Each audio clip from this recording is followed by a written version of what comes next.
Relationships is the backbone of society. When we allow that to be as dysfunctional as it is right now, that's the reason why we have all these problems. Yeah. We fix that, man, this world becomes 100 times better place to live. Easily.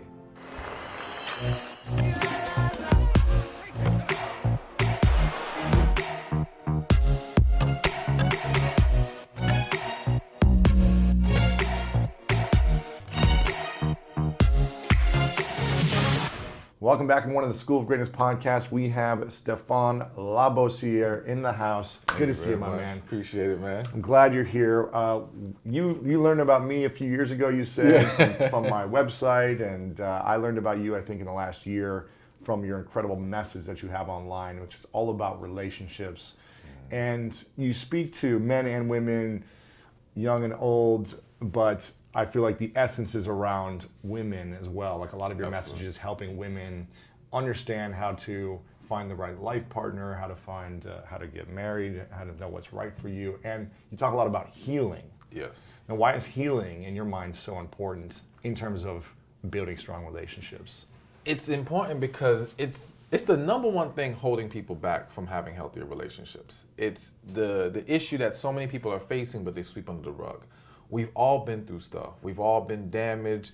We've all been disappointed and hurt, but we have not properly processed those things. And then we take those negative experiences and we project them onto people. We project them onto our future. We project them onto our self-esteem and self-worth, and we throw everything out of whack. And now we can't even embrace or set ourselves up for that great relationship because we're still holding on to the bad one that we experienced before.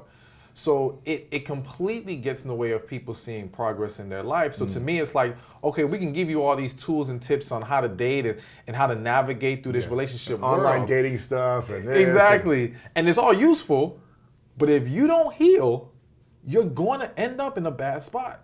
There's no way around that. It's inevitable. And people who think they can ignore a lack of healing and still have a great relationship are being naive. Yeah, it sounds like if you don't heal, you're going to keep hurting yourself and hurting the person you're in a relationship with. Yes, and or hurting people that you could have been in a relationship with. Because so many people have run away or pushed away that real love because it was scary. It made them feel too vulnerable. And again, that stems from you've been hurt. And so you don't want to go back to that hurt again. So when somebody you feel deeply for pulls out all this love and this vulnerability out of you, it's like, whoa, whoa, whoa, this is too much. That's interesting. You know, many years ago, I was dating someone,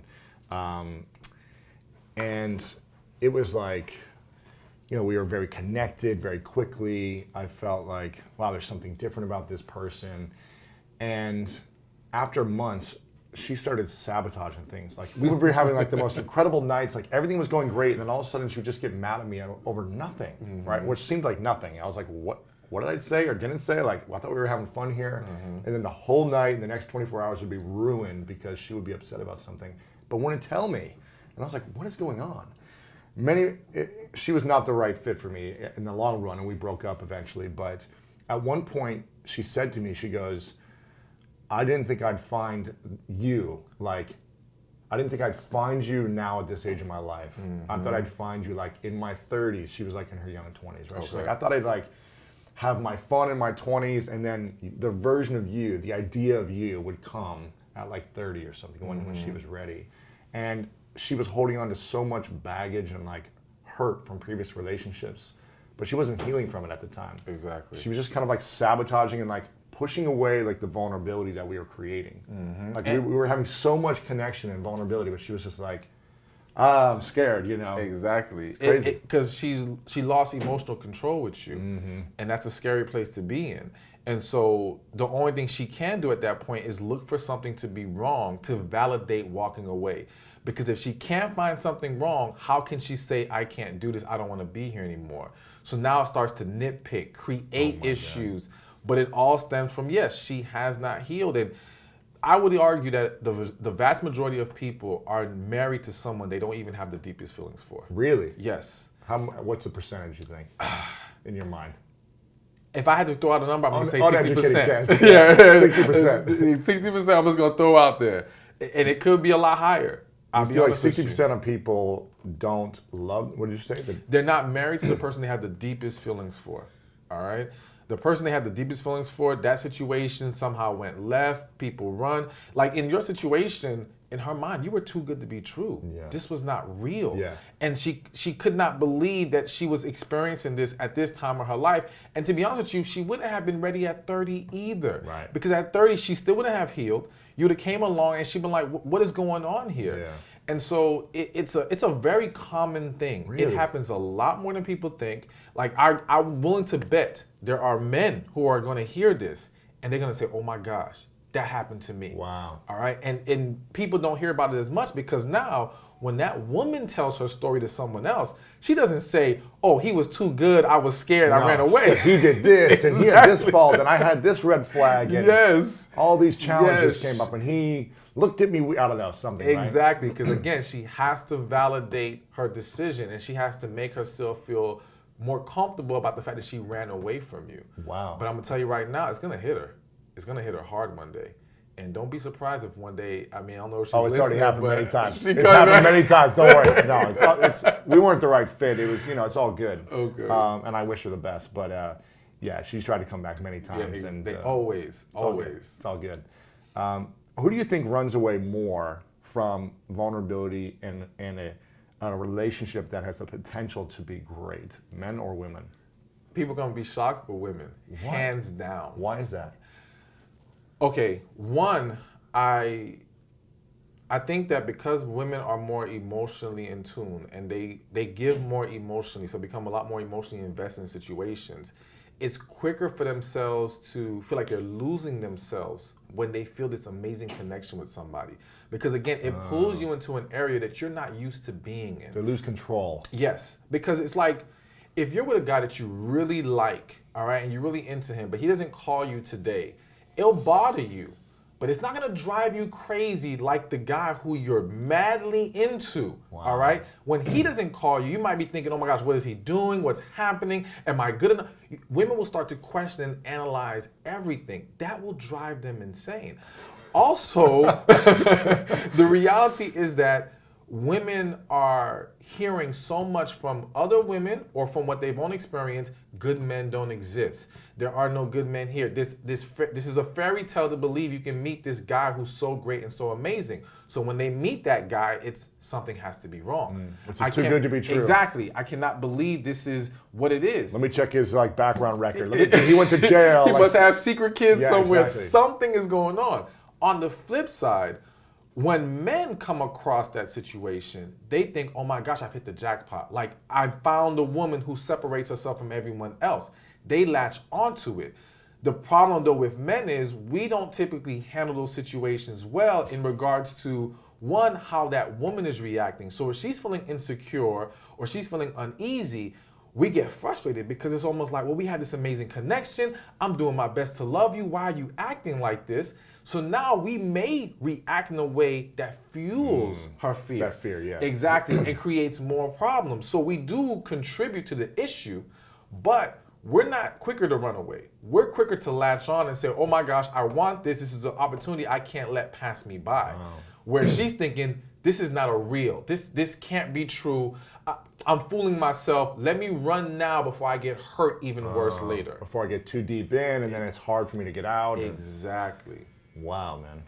Yeah. Who messes up relationships more? If women tend to run away more, if a man knows how to manage the runningness away, who ends up messing up relationships more, men or women, in your experience? That one's hard to say. I'm gonna lean towards men, and only because I feel like men aren't as in tune into what we're doing wrong in the moment. So for example, the other day I had a client came to me, his fiance broke up with him, all right? And he had said that earlier this year they had this argument, and it was over the fact that there weren't towels prepared for her when they were staying at some family's house. Now, she's saying to him in this argument, you don't appreciate me, you don't make me a priority, essentially. And he's saying, why are we arguing about a towel? Right. And I had to explain to him, like, listen, it's not about the towel. Listen to her words. She said, you never appreciate me. Let's explore that. So I think that there's a disconnect a lot of times with guys not understanding what they're overlooking, what they're missing, not truly hearing what the woman is saying, because she's not always very clear and transparent about what's going on, which, yes, is an issue, which does contribute to the problems. But I do think that men, knowingly and unknowingly sometimes, make a lot of mistakes that cause damage to relationships. I don't want to necessarily put more blame on them, but I do think, in general, you're saying, yeah. It happens more on that side. And when did you start to learn about relationships so well? Because right now you're not married, you're not in a relationship.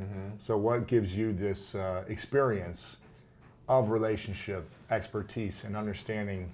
So it's a combination of things. One, it was ever since I was a kid, people came to me and told me their life story. Really? Yes. I remember being 13. I met a woman for the first time at a party.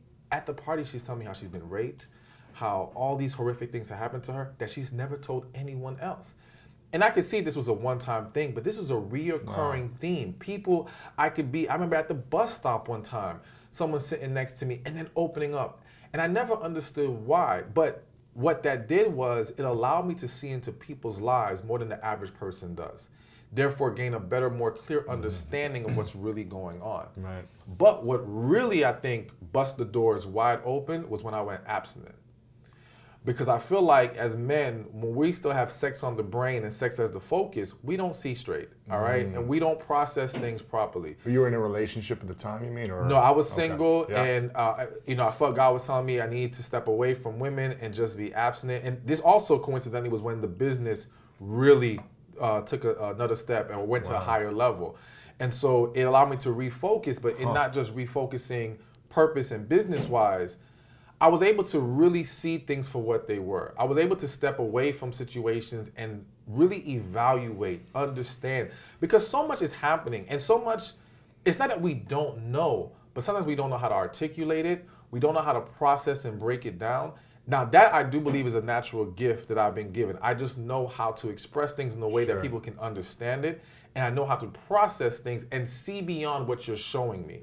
Because a lot of people will act like, I'm happy, I'm good, nothing wrong with me, and I can see right through that. Yeah. All right? So that combination of natural gift, letting God lead me as far as my purpose is concerned, but I do think that being abstinent and really taking my selfish desires out of it. Wow. When did this happen? How old were you? I was what, 27? You've been abstinent since 27?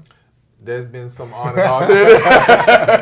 I haven't been perfect with it. Sure. But I did go a stretch of 5 years. Wow. And I really think that helped open my eyes to another level and really allow me to see things more clearly. And not just see things more clearly, but also fine tune how I express things. Because I was the person when I was younger who was very blunt, very bold, just said how I felt, didn't care how you felt about it. And I learned, it's not what you say, it's how you say it. Yeah. And learning how to convey the message in a way that people can actually receive it was something I had to work on as well, especially as I found myself in this position. I never knew I was going to be doing this. Wow. I never saw this as my future, but once I kind of got to that place of accepting it, I realized I had things I had to improve upon and make better so that I can truly help people the way they need to be helped. What's the greatest lesson you learned in a partnership or intimate relationship of yours that you've had? Don't internalize things personally. And what I mean is, a lot of times we react to what they're doing or how they're talking to us or their behavior towards us in that moment, not realizing it's deeper than us in that moment. It's not about us, it's about them. Exactly. Yeah. And if we internalize it and we react to that, we will now make things worse. And we will pile on more negative energy into the situation, and it starts to make things harder to overcome, or it can just break apart the whole relationship. Yeah. So learning to kind of take a step back and really, again, hearing them, not just listening to what they're saying, or not just hearing them, more so listening as far as listen to the key words, listen to what's really going on with them. Take your own emotions out of it. Don't react emotionally to things. And I think that's a lesson for not just romantic relationships. That's for any relationship. Business, family, whatever. Don't be so quick to react emotionally. Allow yourself to process. I always tell people, how they say, think before you speak, pray before you speak. Pray before you react. Allow yourself to just calm your spirit, listen, process, then speak. Because too many times that emotional reaction, it's just adding more fire to the flame. What should be the key things people are looking for in any partner to thrive and maintain a relationship long-term in today's society? The first thing that came to mind is connection. All right. I am a firm believer that you can't have an amazing relationship, at least long-term, without connection. A lot of people get by on that initial hype. All right, that initial excitement. Oh, they're so wonderful. Their resume is so great, blah, blah, blah. Okay, that's cool, but that's not going to sustain you. Is there something deeper there? Can you two truly be each other, be yourselves with each other? Open up, share your inner thoughts, be emotionally naked with this person. If you can, and you still enjoy their presence, enjoy speaking to them, you feel good when they're around you. Okay, we got something we can work with here. Even if everything's not in perfect alignment, we have the foundation to now grow the relationship. But without that, it's just fluff. Is connection something that's created, or is it just, does it only happen between certain people? It only happens between certain people. Really? It's either there or it's not. And you should know it in the first few minutes, or is it maybe it takes... I won't say you'll know it in the first few minutes. I think it can vary. I think it depends on how spiritually in tuned you are, or how emotionally grounded you are. If you're in a very emotionally healthy place, I do think you're going to recognize it very quickly. All right, but a lot of times you pick up on it, but you're scared to embrace it. You're still rationalizing what's going on here, and we've been programmed to believe it all takes time. So when we see this experience where two people it's like this, they click, and they're feeling these intense feelings right away, everyone else is saying, slow down, this can't be real, or you're jumping the gun. In reality, no. Because in most situations, let's just say if not in a few minutes, the first date, people know. People know, like, there's potential here or there's not, or this one could be the one or they're not. But we rationalize why we should entertain this and move further, give it a chance, waste our time, and then we find ourselves stuck in situations we don't belong in. And now we try to make it work because we've invested so much, and we don't want to now admit that we were wrong or we wasted our time. We're lonely. Various reasons cause us to hang on to situations we don't belong in. But we knew from the beginning. Like when I speak to people who are divorced and I ask them, when did you know? When did you know? Yeah. A lot of people like my wedding day, or like, it's exactly. Like, I knew when I was walking down the aisle. You're like, why did you get married? Exactly. I hate when people answer that way. I'm like, why would you get married? And even way before then. Forget, the marriage day might have been when reality truly hit, or they allowed themselves to see it. But then at that point, what are you going to do? Yeah, you got to follow through. Your family's there, and you don't want to be embarrassed. Exactly. Yeah. But again, the reality is that person saw it way before. But again, they rationalized past it then. And now they found themselves in this more difficult position, and they can't do anything about it. And then they get a divorce a year or two later. They 25 years later. I know one couple who were married for 25 years. After they got divorced, everyone was against it because on the outside looking in, they looked like this great couple, all right? But they were miserable, all right, behind closed doors. Well, the wife let me read a letter that the husband wrote her before they got married. No way. I read this letter, and the first thing I say is, why did you ever get married? It was clear as day in this letter that you guys should not have taken that step. What did it say generally? It was just in general calling out all these different issues and problems. It was a clear disconnect between the two. And once I started to learn the real story, you saw that they did not have that deep connection. They were two people who did not fit together. And what they lacked was the other thing I was going to bring up as far as what people need is balance, all right? I think too many times we're fixated on equality and not enough on balance. What's the difference? The difference is this.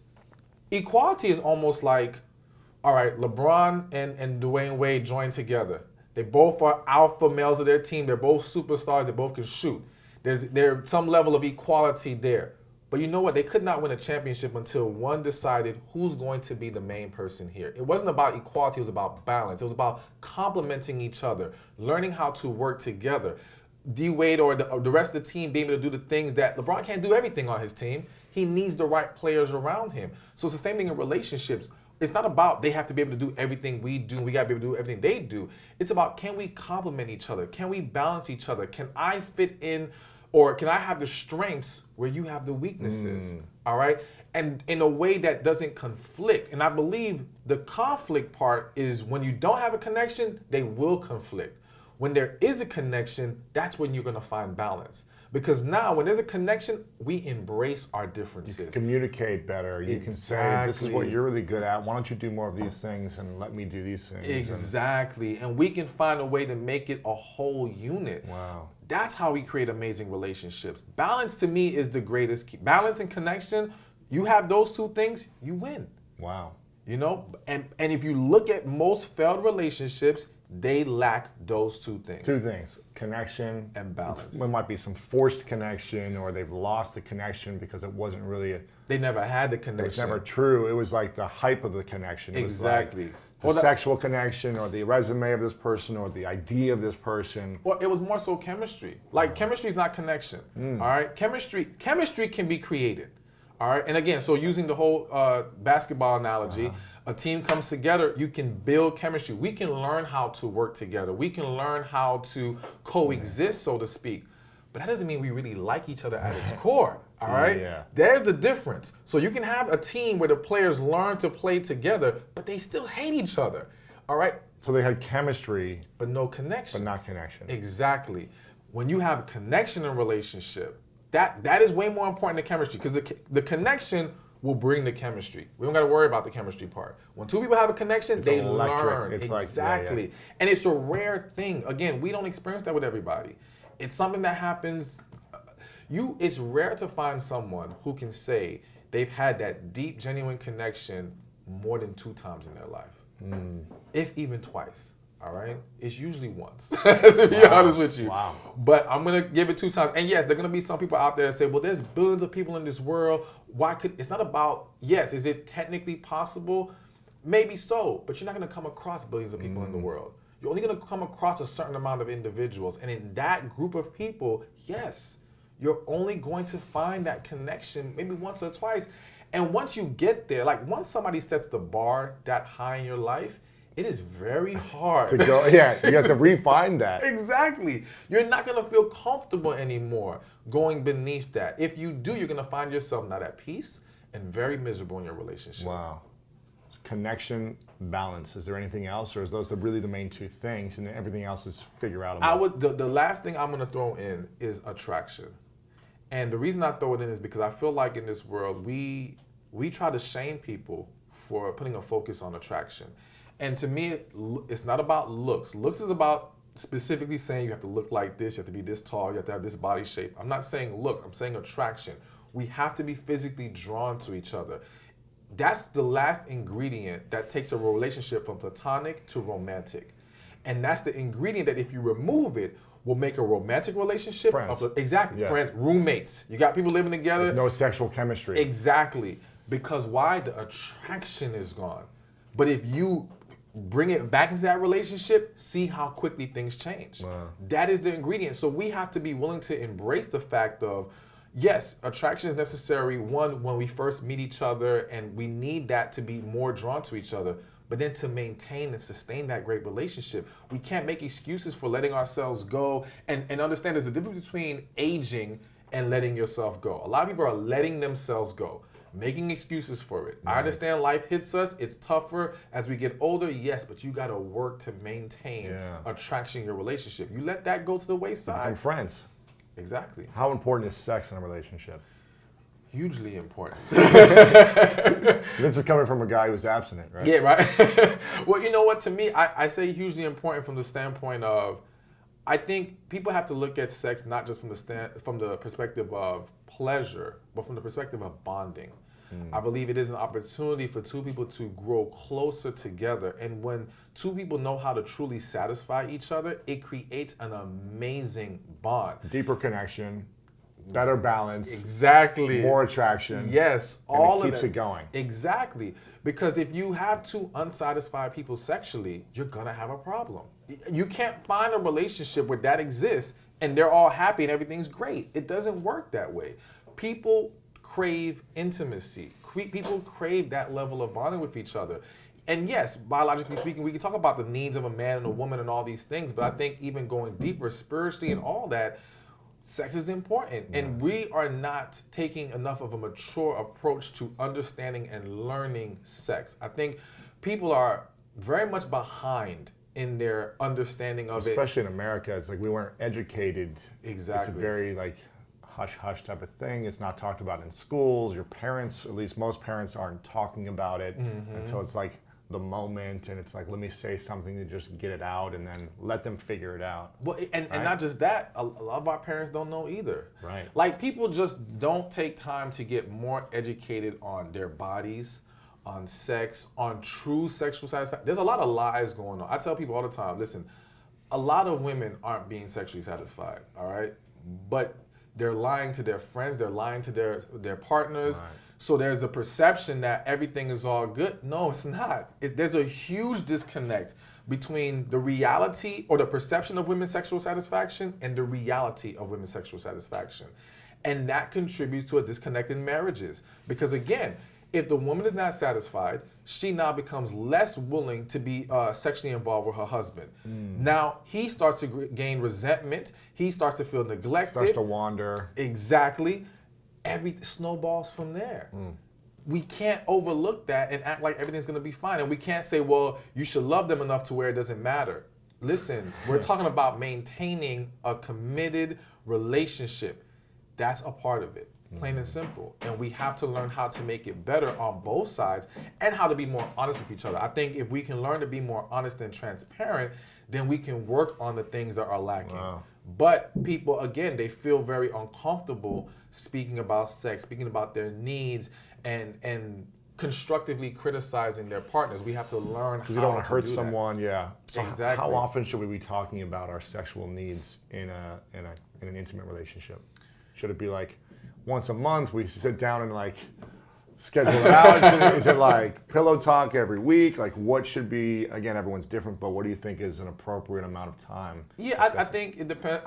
So what jumps in my head, I would say every 3 months, if I had to put a number on it, all right? But I do think it depends on the couple. I think more so it's when an issue arises, talk about it. There you go.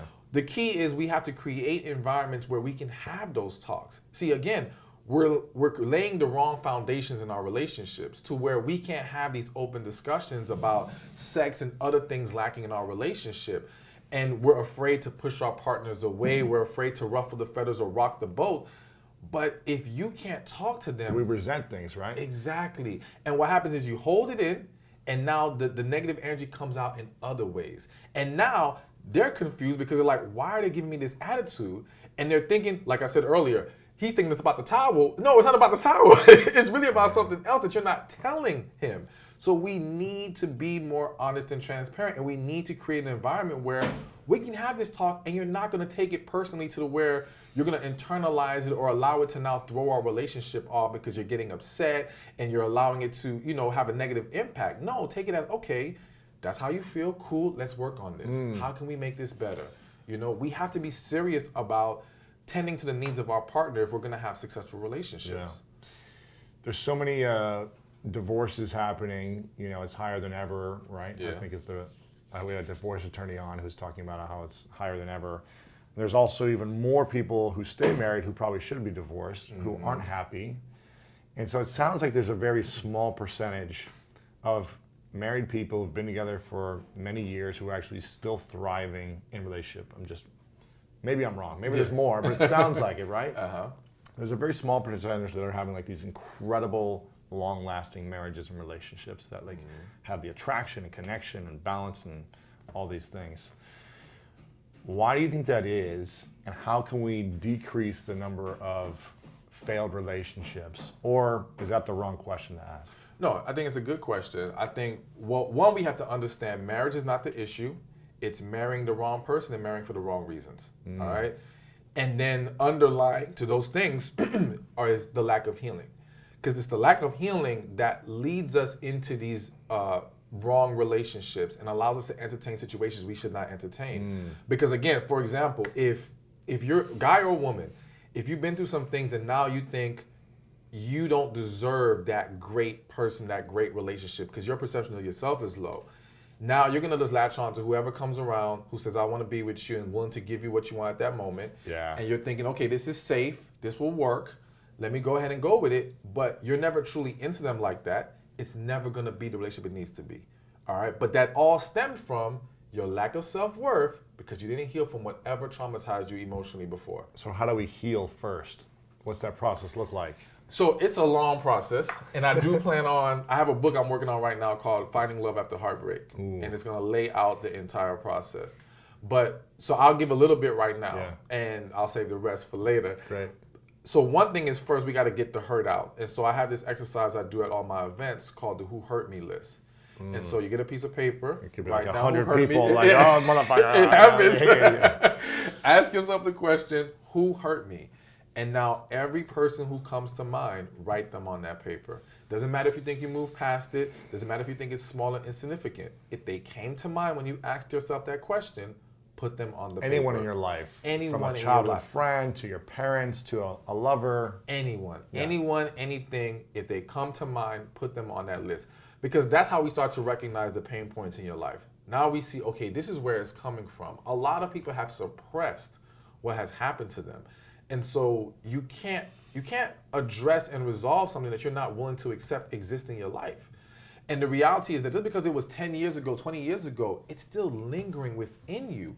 And it's causing a lot of problems. And it causes a lot of emotional stress, which then turns into physical ailments.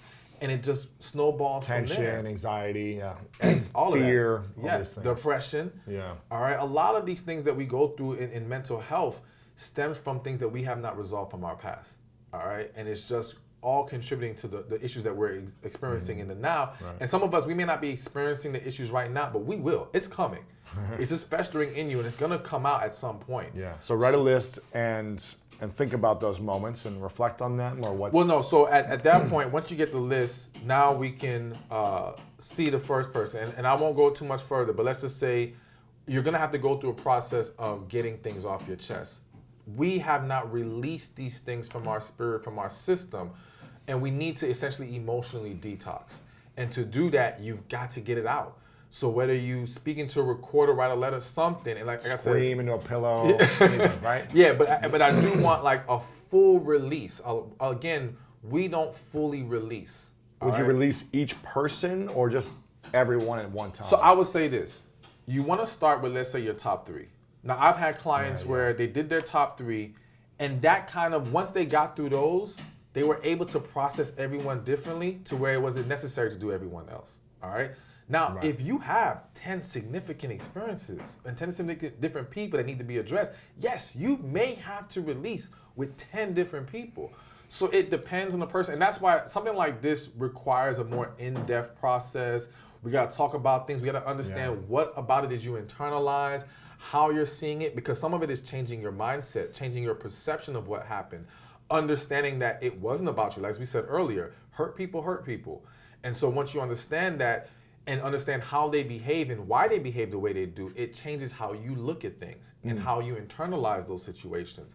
So there's so much more we got to get into, but just getting at least that list started is a good step. Yes, because now you at least get to see, okay, here's where it is. Here's what needs to be addressed. Now let me get help to address these things and start the process of healing so that I'm not ending up in more bad situations or bad relationships. Repeating the process. Exactly. Let's say you've dealt with the hurt and it takes the time that it takes you and you've gone through all that. How do you manifest and attract a partner that you want to be with that has those 3 keys, the connection, the attraction, and the balance that you feel like is the one, could be one of the ones? How do you set yourself up to attract that incredible partner?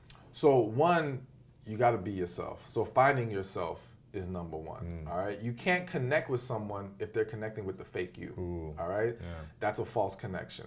So you have to discover who you are, become confident in that, stand strong in it. Now, who is drawn to that person, you know it's real. All right. And so that's where we begin. 2, you need to exude positive energy. All right. To me, and this is, I think this is very important for women. All right. Because the reality is that it's men, or the type of men that a lot of women want, aren't going to be drawn to a negative woman. No. There's millions of good women, but that doesn't mean they're positive women. All right.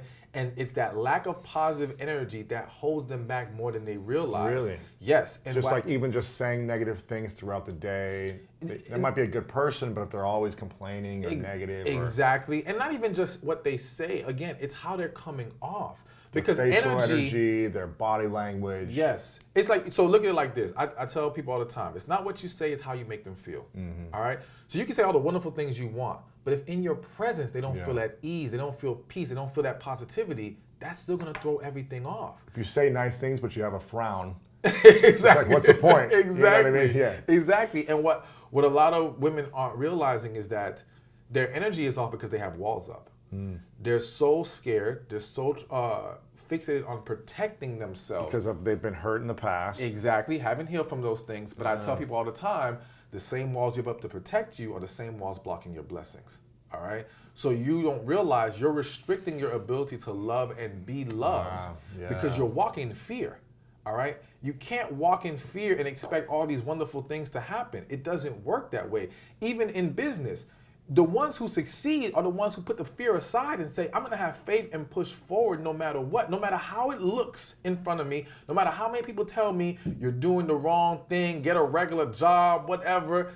No, you believe what you need to do and you push forward past that fear. It's the same thing with relationships. You have to push forward in faith, not fear, if you want to receive that great relationship. And so, yes, this can happen with men as well. I don't want men thinking they can carry around a bunch of negative energy and they're going to get a great relationship. But I do think it shoots women in the foot more because here's the other thing that people don't talk about a lot. And some people may not like this, but I'm just going to keep it real. Yeah, for sure. It pulls women away from their feminine energy. And when they're not positive. When they're not positive. And when they're holding on to these fears and have these walls up. And it's the feminine energy that makes the woman so powerful. That's the tool that's at her disposal that can make the world her oyster, all right? But women have become very detached from their femininity. And the thing is this, a lot of women will say they're not feminine. They're just not that way. I dispute that in most situations. No, you become detached from it. You become uncomfortable with it due to, again, a lack of healing and due to experiences in your life. Now, if you are more masculine, so to speak, and you are happy that way, then by all means, continue to live your life as you are. But if you're not seeing things work for the way that you want them to, and you're in that energy, that more masculine energy or more further away from your feminine, then consider making a switch. Consider at least trying it. See the difference. And what I find with a lot of women is that not only is it beneficial to them as far as relationships-wise, it's beneficial in the quality of their life. Or their health. Their health, their peace, their work, you name it. I have a client, she's a doctor at a big hospital. And when she came to me, she was frustrated with relationships, ready to give up on men. Nobody liked her at work. She was just a hard, tough manager. So we worked on her energy. We worked on healing. We got her energy. We got her to embrace more feminine energy. She will swear by it right now. In 1 month, her whole hospital started to love her. Wow. Now they're all helpful, whether they were women or men. Men started coming out the woodworks, all right? Hey, let me get your number, girl. Let me get at you, girl. Yeah. She ended up meeting her soon-to-be fiance on an airplane 2 months after we started doing the coaching. So what were the shifts that she made every single day? Like, what was the things that she said, okay, I'm going to not be this way, I'm going to start trying this? It was one, being more conscious of your energy. I think number one, we have to be mindful of the energy we're giving off. We become so distracted by our issues that we're facing in the world, by our responsibilities. We're not always in tune with what we're giving off. So to give an example, and this is just a small one, even for me as a man, I work out a lot. When I come out the gym, I started to notice I'm very tense. My face is, hard. Exactly. So I've learned to, when I walk out the gym, take a deep breath, relax the body, relax the muscles, and the energy completely changes, all right? Because yes, you can become very intimidating as a man, just like you can become very intimidating as a woman. And so you have to be mindful of, are you making yourself more approachable? Are you allowing people to feel more comfortable being around you? And so that starts with being mindful of it, being conscious of it. And one great way to do that is get an accountability partner, all right? Absolutely. Tell someone who has the ability to be positive, because you don't want to pick a negative person to be your accountability partner. It's going to throw everything off. But you pick a positive person and you say, hey, listen, whenever I'm being negative, whenever I'm giving that bad energy, let me know. Because now when they tell you, you won't always realize when you're doing it, at least not at first. But once they start calling you out, now you become more mindful of it. Now you can take hold of it and control it, and now you master what energy you're giving off at certain times, and that changes everything. Wow. When someone feels like they found the one, and I've heard this a lot, like, I know this is the one, or I thought they were the one, and then it didn't end up working out.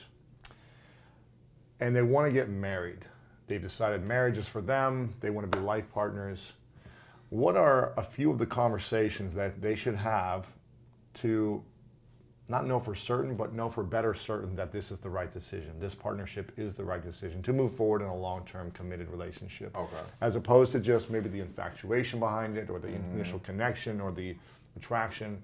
What are a few questions they should be asking each other that maybe they haven't asked yet to know whether or not they're setting themselves up for that successful long-term relationship? Okay. Number one, how do you envision your role in a marriage? All right. People don't go in finding out what the expectations are before they get married. They have this assumption that we're just going to transition from how we are in a relationship to being that way in the marriage. No. Because a lot of times things change. And the level of expectation raises now in marriage. You also have some people who may think, for example, you may have a man out there who thinks, okay, my job is to court you when we're boyfriend and girlfriend. But when we're married, I don't got to do all that work anymore. Now I'm your husband. I've given you the ring. Satisfy me, make me happy.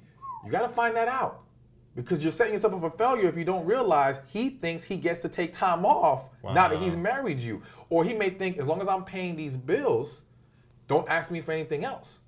You got to find out. So we need to ask, what do you she should be asking that. Yeah, both of them should be asking. How do you perceive your role in marriage? What are your expectations from me in marriage? Let's find out what we need, what we're expecting from each other.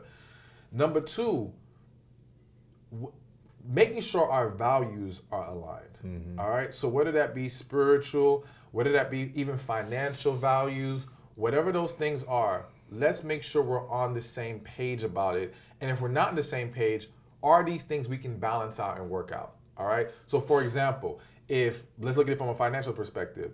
If I'm a very frugal man, yes, and this woman is a spender, I have friends in this situation, and it's not good. Exactly.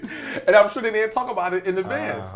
You want to talk about these things and say, okay, how do we view this? What are your expectations as a spender? Are you someone who thinks, well, I got to be able to spend some free money every month. I got to go shopping every month. What is it? Let's come to an agreement beforehand that we're both comfortable with. But let's understand what we're walking into here. All right? Yeah. Again, we don't talk about these things. We just assume, oh, because she's not asking for money now, she won't ask for money later. And that's not necessarily true. Right. Let's find out. What are we expecting? Do our values align in marriage? I definitely think number three, sexual expectations. I think that needs to be discussed and understood.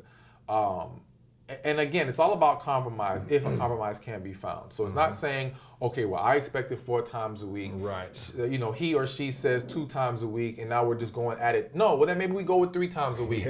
But we make sure the compromise is something that we can both be happy with. When you compromise on something that you're not going to be happy about, you're not compromising, you're sacrificing. And those sacrifices can be good in some instances, not when it's very important to you or it's going to be important enough that it would cause you to wander if you're not getting it. Never sacrifice something that's going to make you want to look at someone else in your marriage. All right? So if you need 3 times a week to be happy and satisfied, make that very clear. Don't agree to 2. And then now, wander. Exactly. And now you're entertaining other people because you never set that expectation. Another expectation, as we talked about earlier with attraction, is how we keep ourselves up physically.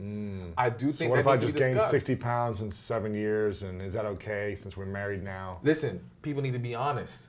So, like I tell some men, if you can say, you know what, if my wife gains 60 pounds, I don't care, I'm cool with it, and you're going to love her with the same energy and desire that you did 60 other pounds ago, great. But if you can't maintain that desire, that passion, 60 pounds later, you need to make that known now. You can't be afraid and say, well, that sounds too shallow. Oh, so would we rather be shallow now or have a Miserable, disastrous yeah. relationship later? Have you cheating on your partner because you weren't willing to be honest in the beginning? All right? Same, and women too, because an epidemic that's happening is women are less honest about their attraction needs, so to speak. All right? Really? So whenever we talk about attraction, letting yourself go, I think people automatically think of the woman letting themselves go. But a lot of men have let themselves go Absolutely. and have fallen far from what he looked like when they first got married. But she's not always being as honest and straightforward about that. One reason may be because she doesn't want the pressure on her. So that's one issue right there. Or she may be afraid of his ego and think it's too fragile. Exactly. And doesn't want to say anything. But again, if you can't maintain the same passion and desire with that fall off, you gotta be honest about that. So he understands, because what happens is this. So let's just use this example. He lets himself go. The sex falls off, all right? And the sex is falling off because she's not as attracted to him anymore. Yeah. But she's not being honest about it. Now, when she does say anything about whether it's his weight or whatever the case may be, he's gonna think you're just making excuses. You're just trying to give a reason not to have sex, rather than embracing it as this is the reality of what's holding us back.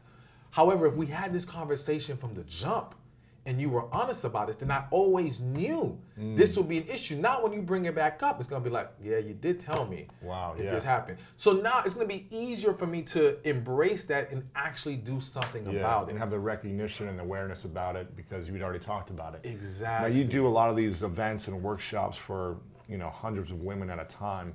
Are women opening up in these experiences when you're connecting with them and saying, yes, I do lose the attraction, like appearances are important to me, or is it not as important? And from the events that you've done with the women you've talked to, what is the feedback on appearance and looks? So I will say this, when it comes to appearance, looks, and sex, women aren't as vocal and transparent in a group of people. Really? Yes. But one-on-one with you? One-on-one, different story. So same thing like using the sex example. If I ask a group of women, are you getting orgasms regularly? There's going to be women in there who lie because they don't want to feel inadequate. They don't want to be the woman who doesn't raise their hand and say, yes, I'm getting it good.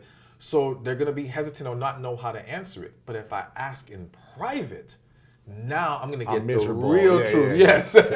And now she's going to be very clear about loss of attraction, lack of sexual satisfaction, and all these things. So that's why people have to be careful, because I think sometimes we're assuming these issues don't really exist because we're not hearing it in that group setting. Don't be fooled. Some women they feel more comfortable privately expressing those things. And I've heard it enough times to know this is real. And again, you just have to, even if you haven't heard it enough times, pay attention. Yeah. There's a reason why we're seeing people fall off in marriage. There's a reason why we're seeing this disconnect. And even when it comes to infidelity, there's a great focus on men who've cheated, but there's a lot of women who've cheated. A lot of women. And it's not always for emotional reasons. It's for sexual ones too. So again, my thing is not to sit here and say, well, it's about who does work. It's about, okay, how do we fix this? How do we make this better? And we have to accept that, yes, there are contributing factors to why we see failed marriages, why we see infidelity, why we see disconnects in our relationships. Let's address the underlying issues and be honest about it so we can get this on the right track. Wow. Are there any relationships that you're aware of that have open relationships that are successful? Or do you think it's very hard to do? Because more and more with the Burning Man scene and all these people exploring these things, what's your thoughts on open relationships or, being together but also having multiple partners? So I'm gonna be honest. I'm very skeptical of open relationships. Now, I don't want to sit here and say it's impossible for it to be successful because I haven't met everybody and I haven't studied it enough, but I have studied it to a certain extent. And from what I have found is, again, a lot of open relationships stem from, one, the perception that one person can't fulfill me. And since one person can't fulfill me, why not have more than one, all right? And to me, find the person who's experienced that deep and genuine connection, they don't have that perception. Because they had a moment in their life where they met someone that they thought, this could be it. Wow. I could put my all into this and I would be happy with this one person. If you haven't experienced that connection, of course, there's a natural progression to thinking, well, maybe it's not going to work with just one. Can I entertain multiple if I can even handle multiple? The other thing is, I do think it also stems from a lack of successful monogamy. And when I say a lack of successful monogamy, I don't necessarily mean that they weren't able to maintain monogamy. It's like, okay, if I get in this monogamous relationship and now I get cheated on, or I've had multiple relationships where I've been cheated on, I may start to think, what's the point of trying to be monogamous? Right. If it's not going to work anyways. Exactly. Why not just get an open relationship, which one allows me to not be so vulnerable to one person. Right. I now have more emotional control. And what you'll find in a lot of situations is there's still somebody running that show. And what I mean by that is, one of the people are running the show. Exactly. And they're running it in a way that it's protecting them. All right. So I met a woman one time. She was into polyamory, and she said, well, her ideal polyamorous relationship was a man and a woman, but they're not allowed to have other people. All right. So it's like you're trying to control this environment for your sake. Right. All right. For your protection. So that means there's something deeper going on here. So to me, I just tell people when it comes to open relationships, if you really believe that's your thing, fine. I'm not here to tell people that they can't live their life that way. But I just want you to make sure you've healed from everything first. If you heal from everything and you still feel like this is for you, do your thing. Do your thing. But you might be surprised what's going to happen when you uncover and address some of these past traumas and issues. You may not be so inclined to want to be in this open relationship anymore. Right. And again, I would still argue that if you meet that person you have that amazing connection with, it changes the game. Right. And it can completely throw you for a loop. Because I've seen people who were once into open relationships and completely shift to monogamy because they met that person and was like, I never thought this could happen, but it's here and I want it, I'm going for it. Wow.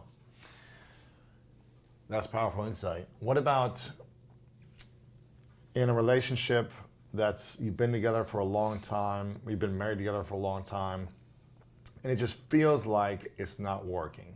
And you're talking about divorce, and both of you aren't happy. You've got the kids, you've got the home, you've got the lives together, and both of you aren't happy, right? And you've like addressed this and talked about it. You've tried different things, they haven't worked maybe. Is there a way to rekindle those three things and find that connection again? Maybe you've lost that attraction and that balance. Is that even possible in these times? Or is divorce the only way to then go find true happiness or connection somewhere else? If a true connection ever existed in that relationship, then it can be fixed. But that's the key. Did it ever really exist? And we've got to examine that because, again, many people have been living off the fantasy of their perception of things, what they wanted to believe it was, and wanting to hold on to this feeling of being in love, when in reality they were involved in an unhealthy attachment to this individual. So we have to go deeper and find out, is that there? So if the connection was there, yes, we can work on everything else. We can get things on track. It's going to create a lot of deeper emotional discovery, so to speak, as far as finding out, okay, why is there a disconnect now? How did we fall off of track? How can we now correct these specific things? Because there's very specific things that need to change. Are we both willing to put in that work? All right. And if both sides are willing to do that, then it absolutely can work. Now, if there was no connection, divorce. Get a divorce? Get a divorce. Sooner than later? I'm a man of God, and I would love for everyone to be able to stay married, right? But even when people have been convinced that you get married, you stay married forever, even if it's a religious thing or you feel like the pressure of society, like... Here's why, despite those things, you don't stay married, especially when you have kids. So many people stay married because of the kids, right? Yeah. But if you can't create a positive environment at home, you are damaging the kids worse than you would in divorce. Divorce isn't, in my opinion, the greatest struggle for the child. It's lacking the understanding of what just happened here. So if you've been feeding your kids all these years that mommy and daddy love each other and everything's all good, despite our dysfunctional why are we getting relationship. divorced? Yeah. Exactly. So now one day you wake up, we're getting divorced. The child is confused. And the thing is, we're not honest with the kids about why this happened, what went wrong. We're not saying, yeah, you know what? We knew a long time ago we weren't best for each other. We're not giving them the honest truth for them to learn and not make the same mistakes Repeat in the there. pattern. Exactly. What the child now thinks is you can't trust love. Wow. You can't trust marriage because you can love each other and one day now it's over. And now they become dysfunctional, or they now have dysfunctional relationships because of their skewed perception of things, because they lack clarity in understanding what just happened here. But going back to divorce versus staying together, again, what a child needs more than anything is a positive, loving environment. If you can achieve that together, great. If you can't, you are better off apart. Wow. Because when you speak to adults now, adults who are struggling today grew up in dysfunctional households. And it didn't matter if it was a one-parent or two-parent household. Yeah, I felt it, man. Exactly. Dysfunction is dysfunction. Yeah. And we pick up on these things. No one is that great of an actor that they're hiding it from their child. The child sees the problem. Feels it. Feels the it, energy. Exactly. And then you don't even realize you neglect the child in certain ways because you're dwelling in your own issues, your own struggle. There are women right now who have mommy issues, or they have what I call I don't want to be my mother syndrome, where they saw their mother allow herself to be treated poorly, abused, suffered through a horrible marriage, and the woman is like, I don't want to ever be that. And now because she's holding on to that, she either becomes her mother or creates other issues not trying to be her. All right? So it still creates a negative cycle of dysfunctional relationships, all stemming from we stayed longer than we should have. We try to hold on to something that we can't work. My thing is this, even for those who are spiritual, if you're gonna say we're not supposed to get divorced because of God, well, God didn't say act a fool in the marriage at the same time. Like, what's the point of staying together? Exactly. How are you glorifying God or your spiritual beliefs by staying in a negative marriage for the sake of staying? You're defeating the purpose. The purpose is to have a healthy, happy union, to raise healthy, happy children. If we can't achieve that together, it's time to go. Wow. I mean, I wish it could be different, but that's just the reality of the world we live in because too many of us have made the wrong decision in who we married. And we have to accept that. I'd rather you accept that now, go through your healing process, and both of you can find your happiness and learn how to coexist as co-parents. And again, creating a positive environment in that co-parenting relationship. Because I don't want you to be co-parents and still be dysfunctional. Yeah. Exactly. Again, defeating the purpose. All right. I want you to get away from each other so you can find happiness, not be more negative. Yeah, heal, move forward. Yeah. Exactly. Be happy. Be happy for them if they found someone else. I know that's tough for a lot of people. Right, yeah. But be happy if they're at peace. You find your peace. Let the children see happy, healthy relationships, not just with other people, within yourself. Wow. Stop showing them a miserable father or mother. They see it and they hold on to resentment. I can't tell you how many, I don't want to say every, but I want to say 90% of clients that I've seen, and I would argue that if you spoke to any therapist or coach out there, the majority of people have issues stemming from their parents, growing up in that household. Yeah. Or And their environment. Exactly. You know, their parents or their environments, yeah. Exactly, and it's just all because of dysfunctional relationships. Relationships is the backbone of society. When we allow that to be as dysfunctional as it is right now, that's the reason why we have all these problems. Yeah. We fix that, man, this world becomes 100 times better place to live. Yeah. Easily. More loving, more peaceful, more Yes. enjoyable. Happy people all supportive. around doing horrible, Yeah. negative things, all right? Exactly. When should people, when do they know that, okay, we just need to work on things in our marriage or relationship? Like, not every marriage is going to be perfect all the time and happy. Like, there's going to be some dysfunction or challenges or issues that arise. Hopefully you've addressed all those things. But let's say you've set expectations early. You both understand these things before you got married. Like, you communicated everything and you're aligned to a certain vision for your marriage. 5 years goes down the line and it seems like things are getting worse and worse. Maybe expectations change, maybe values change. Who knows what it is? When do you know, like, okay, it's getting too far, or we should stay in this relationship? When should we get divorced, or should we keep trying? To me, the first sign that we have problems is that when whatever is going on in our marriage is affecting me in a way that I can't be the best husband or wife I need to be, we got a problem. That's step number one. I think what's happened is we've normalized dysfunction too much. We've normalized this idea that we're gonna all have problems. Yeah, but we all have problems because we don't learn how to work through them. Interesting. Because we have dysfunction and individual dysfunction that we have not processed and resolved. That's the reason why dysfunction is so common. It's not healthy though. Like I've heard some people say, well, arguing is healthy in a relationship. No, it's not.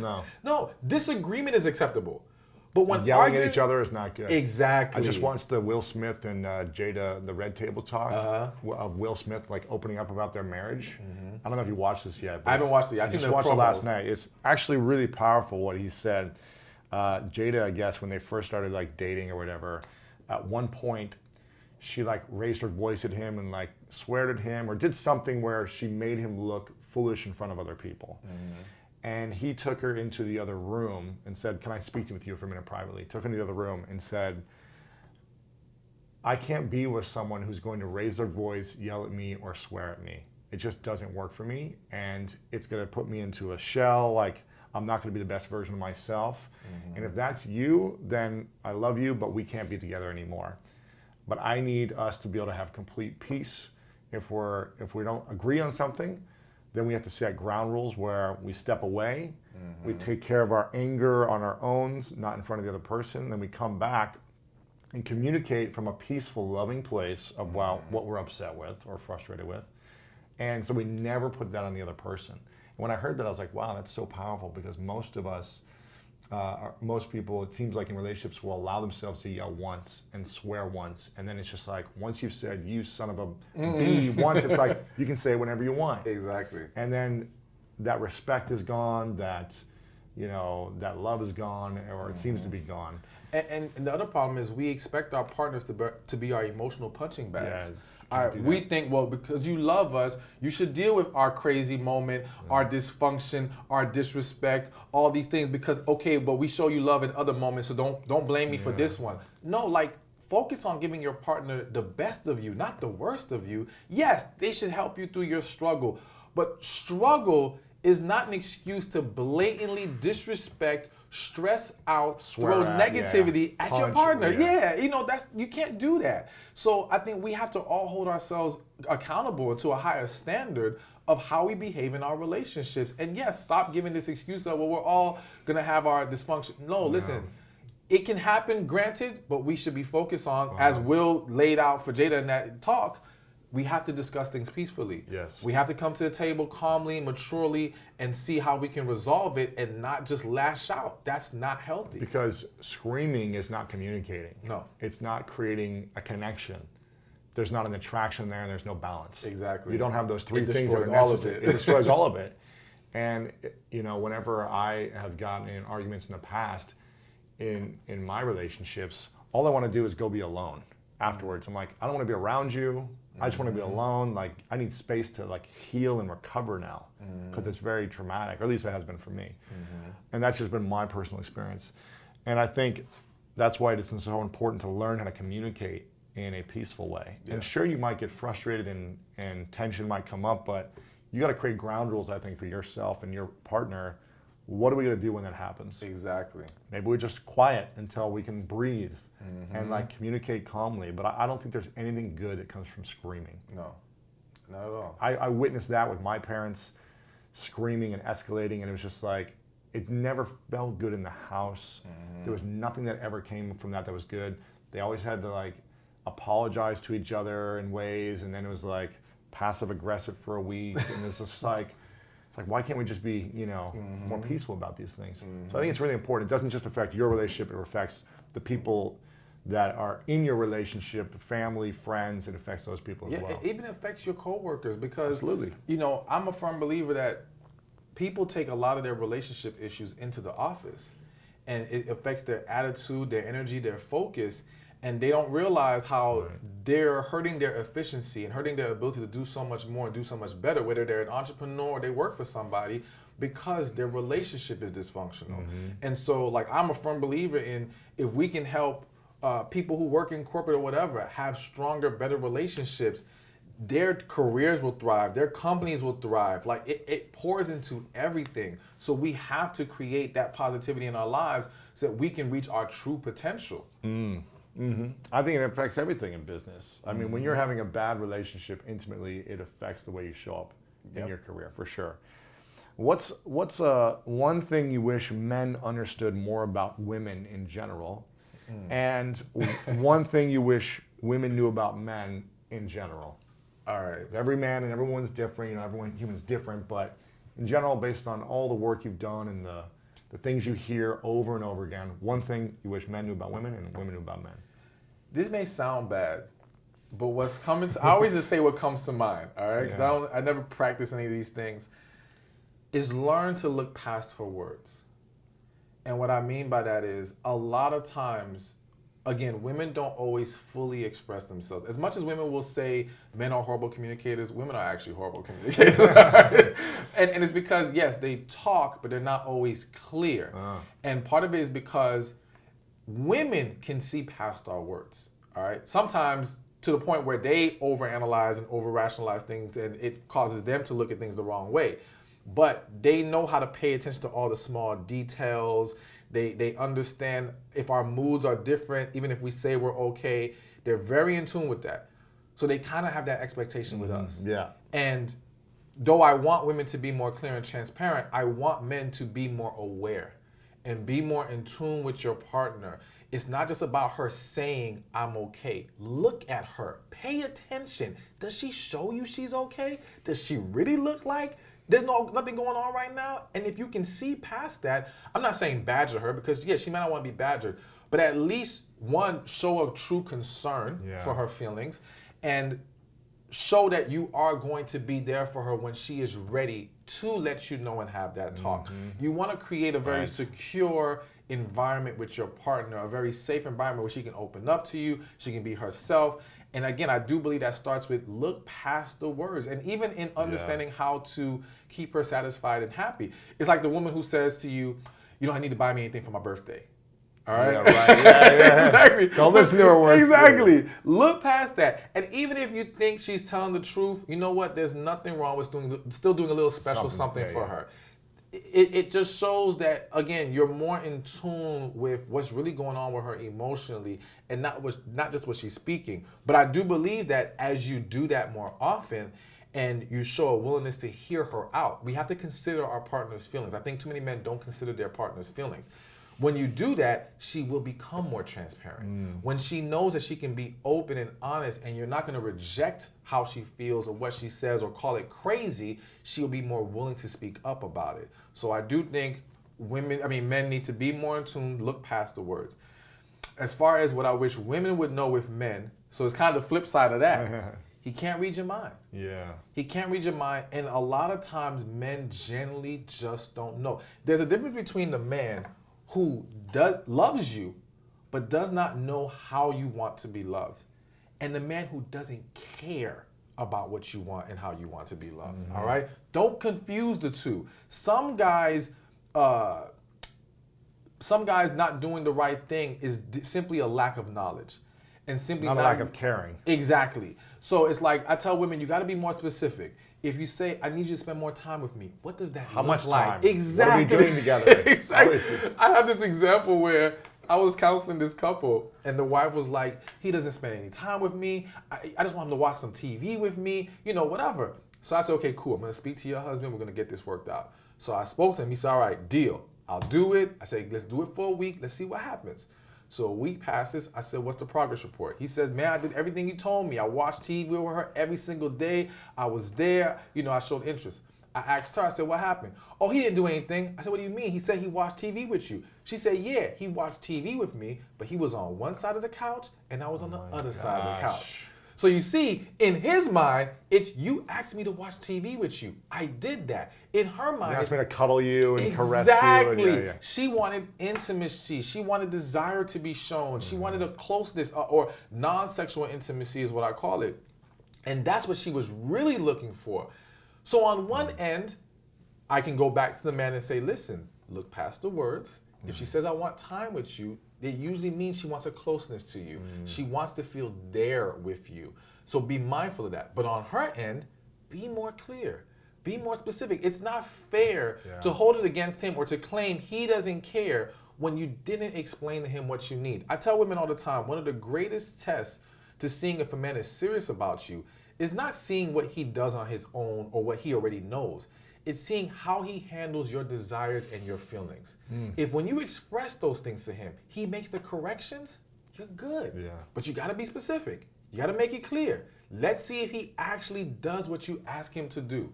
Because a man who's very much into you, he'll do it. Right. I know plenty of husbands or men who are like, if she would just tell me what she wants, I'd give it to her. Right. But he has no clue what she wants. Yeah, so communicate very clearly. Yes, Don't just communicate. expect them to read your mind. Exactly. I have a few questions for you left. This has been fascinating. This one is about gender roles, with all the gender roles being redefined in society, at least in, let's say, at least in our culture, I feel like it seems that way. What are the best ways for men and women to create healthier roles in relationships with all this that seems like it's being redefined and figuring out, and equality and role shifting or whatever it may be? So one, I am a believer in roles. All right. Even if you want to dispel gender roles, we still need roles. Roles is what makes any unit thrive. A team needs roles. A basketball team. Exactly. Football, yeah. Corporations, you gotta have members. Gotta know their roles. That's how we're gonna get to the next level. If you have an entrepreneur and you got a team, they gotta know their roles. So roles are important. Now, once we start to slap gender on it, here's my thing. You need to look at this long term, not in the moment. And here's what I mean by that. So you have a lot of people arguing against gender roles. So they say, well, the woman can do this, the man can do that. Okay, fine. If that's what makes you happy, go with it. I do believe that traditional roles are more beneficial in the long run, but let's start with the non-traditional ones right now. So let's just say as the woman, you're the breadwinner of the household. You're kind of leading the household. To the woman, or the woman saying this to the man? No, I'm saying let's just define that dynamic where the woman is more in the more traditional masculine. Is the breadwinner? Yes, he's the breadwinner. He's more the a house dad, so to speak. Stay-at-home dad. Yeah, this is just one example. Yeah. All right. Now, if you can picture yourself 20 years from now still happy in that dynamic, you got to be honest with yourself. Then okay, cool, roll with that. The problem that I'm coming across is they'll start off that way, and then 10 years later, you're mad because he's not doing more with his life. You're mad because he's not being more assertive. You're mad because he's not walking in that traditional role of masculinity, so to speak. Now you're resenting him. You're losing respect for him. He's feeling like you don't treat him like a man. You don't respect him. He doesn't feel valued. Now, if they go cheat, I tell people this all the time, pay attention. If they go cheat, she always ends up cheating with a masculine man, and he ends up cheating with a woman that treats him like a king. Wow. Every single time. So that's my only argument. It's like, okay, fine. If you want to say we don't need traditional gender roles, cool. If that truly makes you happy, you can live with that, cool. But I need you to look at it from the long term. Because what's happening in a lot of situations is a lot of people are trying to switch the roles based on what's convenient for them right now. So for example, if I'm the guy and I'm not doing well successfully, all right, and I don't have all my stuff in order, then of course I'm gonna champion the reversal of roles because I need a woman who makes some money, who's gonna accept me exactly as I am, who's not gonna expect me to do all the manly things we're used to doing. It's about convenience. He's not really looking out for the interests of the woman. He's looking out for himself. On the flip side, you got a lot of women who champion this role of her being more of the masculine role because it's protection, it's control, all right? She feels safer, which is why one thing you're hearing from a lot of people right now is narcissism, all right? And everybody and their mama has dated a narcissist or is with a narcissist. But they don't realize that that dynamic feeds into narcissism. Because what happens is this woman now gets with this guy in a lot of situations, not always, because there are some genuine dynamics where maybe the guy is the house dad and she's a bear and they're happy and everything's good and it's healthy. But you have a lot of situations where she's with him because she feels needed and valued in the relationship. He's with her because he needs her, all right? She is his meal ticket, his come up. And now he's draining her and taking and taking and taking. This is the narcissistic dynamic that happens, all right? And she's not happy, and at some point, this is gonna all blow up in everyone's face. Or before it even she comes to that full realization, he'll get everything he needs, move on to someone else, because a man's desire for a woman can change based off his status. Wow. You see a lot of men who, when they're broke, have nothing, will date this one type of woman.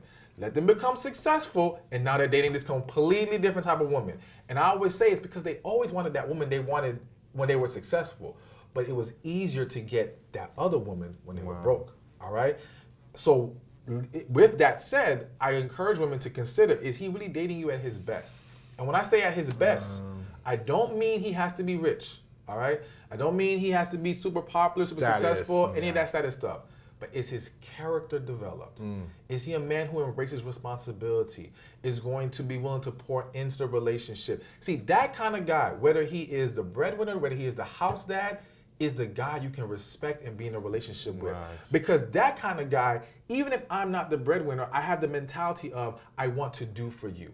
I want to take some burden off of your back. I want to have balance. I'm not gonna just be here and leech off of you, all right? Take. Exactly. But you have men who will just take in those dynamics and drain that woman dry and destroy her. So we have to be very careful. And again, going back to the original question, are you gonna be happy with the current role you're setting yourself up for in the long run? Wow. And if you will be, cool. But if you won't, reconsider what you're about to walk into. Dang, man. I'm loving this stuff. I feel like we could talk about this for a while. This is going to be powerful for people, I think. I want to ask you a question I ask everyone at the end of our interviews, and this is called the 3 truths. Okay. So you've had a lot of experience working with people for a long time and a lot of life experience. We haven't even gone into your personal life, which we'll go on after off camera and go more about it. But imagine this is your last day many years from now, and you get to pick the last day that you're physically here in this world. Right? Okay. It's just hypothetical. It's as long as you want to be. It could be 100 years old, 300 years old, whatever you want to be. But you got to pick a day eventually, and you pass. Okay.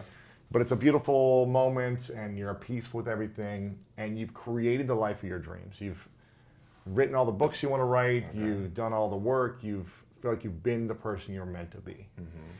But for whatever reason, you got to take all your information with you. Like all the work you've created, the videos, this podcast, it's with you. You can't leave it for the rest of us. Okay. But you get to write down 3 final truths, 3 lessons that you would leave with the world. Okay. And these would be the only 3 things that you could essentially leave behind. Okay. What would be the 3 truths that you would share, or the lessons to the world for us to have? Okay. Lesson 1, you have to heal. There's no way around that. Your key to success in every area of your life starts with healing. And so when you can learn how to address hurts and disappointments, not internalize them, learn from them, grow, you are going to set yourself up for amazing things in life. So number 1, you have to heal. No way around that. Number 2, you have to find who you are. All right? Purpose, your true personality. So many people have flawed perceptions of who they really are, all right? And they're trying to find themselves by things that are only there because of the trauma they've experienced, not because of the true essence that exists within them. So you gotta find that true self, all right? And I do believe that finding your purpose, whatever that may be, is a very powerful, freeing thing in life, all right? Because so many people they might find success, but they're not finding purpose. And that's why you'll find people who are millionaires and still depressed. That's because the purpose isn't there. You gotta find that thing that it's you, it's your gift, it's why you're here, it's what you're gonna share with the world, because purpose is always about what can you share with the world. We're not here to be selfish. We're here to love and share and connect. Yeah. So find that, but also find your true self. And I think that all goes together. So we got heal, we have find your true self, and then number 3, never be afraid of love. Can't be afraid to love yourself. So many people are making excuses for not taking care of them. Well, I have kids, I have this, I have to worry about that. Oh, isn't it selfish to love? No, it's not. It's necessary. You've got to make time for yourself. You got to take care of yourself. You need rest. You need healing. You need to pour into yourself happiness and positivity. We allow so many negative things from this world to be poured into us. And we don't balance that out with any positivity or enough positivity. So take an inventory of your life, whether it be the TV shows, the things that you listen to, how you're eating, whatever it is.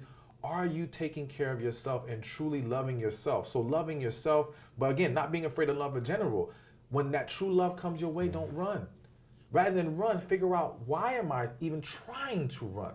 Let me fix this, because that opportunity doesn't come around all the time. And there are people who wish they could have that right now. And there are people who are regretting that they let it go. All right? So you don't want to fear love in any kind of way. And it's our fear of love that doesn't allow our community and our society to grow to another level. If we would learn to love each other, no matter what, this world would be amazing. You know, so we can't keep fearing love. We can't keep, and love equals vulnerability. We're afraid to be vulnerable, all right? And it's vulnerability that is a beautiful thing, because you ever have a situation where you may share a story with someone that you don't know, and it might be a deep story that you don't share with everybody, and then once you share it with them, they're like, oh my gosh, that happened to me too. Yeah. And now, greater connection. Exactly. And not even just a greater connection, you freed them from being afraid to express their own story. There are so many people who think I'm the only one going through this, but they don't realize you're not alone. And that's why when people who go through traumatic experiences get on big stages and share it, they free millions of people from their bondage, because it's almost like, oh my gosh, if they can talk about it, I can talk about it now. I can accept this, and now with me accepting it, I can resolve it. And I can see the light at the end of the tunnel and turn this into something amazing, turn my trial into my testimony. So we gotta be willing to love, and in not being afraid to love, we're willing to be vulnerable. And that opens the doors to everything in our life. Powerful stuff, man.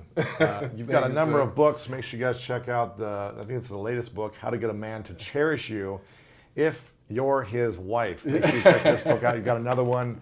You got like 4 or 5 books right now, right? Yeah, I got a few of them coming up. So you got a few coming up, but they can get this at what's your website where they can get StephanSpeaks.com. Stephan Speaks.com.